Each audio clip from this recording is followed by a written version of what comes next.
কোনো রকমের স্ক্যান্ডাল ছড়িয়ে বিচার প্রক্রিয়া বাধাগ্রস্ত করা যাবে না, কারণ প্রসিকিউশন এই ব্যাপারে 100% ফেয়ার আছে। হিউজ পরিমাণের কাজ হয়েছে।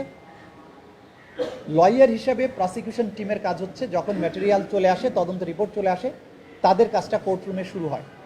কাজেই আমাদের যারা এই মামলার আসামি তারা নানানভাবে এই বিচার প্রক্রিয়াকে প্রশ্নবিদ্ধ করার জন্য চেষ্টা করবেন।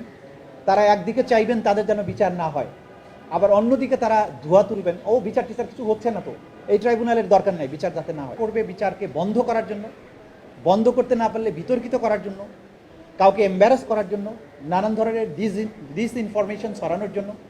এই সম্পর্কে আমরা সচেতন আছি এবং তারা যে ষড়যন্ত্রগুলো করছে, ট্রাইব্যুনালের তদন্ত সংস্থা প্রসিকিউশন এই ব্যাপারে সম্যক অবহিত এবং তাদের অনেককে চিহ্নিত করা হয়েছে। যারা এগুলো করার চেষ্টা করবেন তারা ব্যর্থ হবেন, তাদেরকে আমরা মেসেজ দিতে চাই।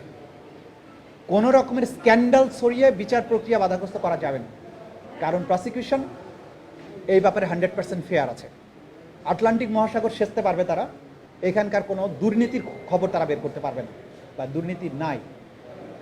এখানে প্রসিকিউশন কমিটেড, এই বিচার জাতির সামনে তারা ক্লিয়ারলি দেখাতে চায়, সেজন্য কাজ চলছে।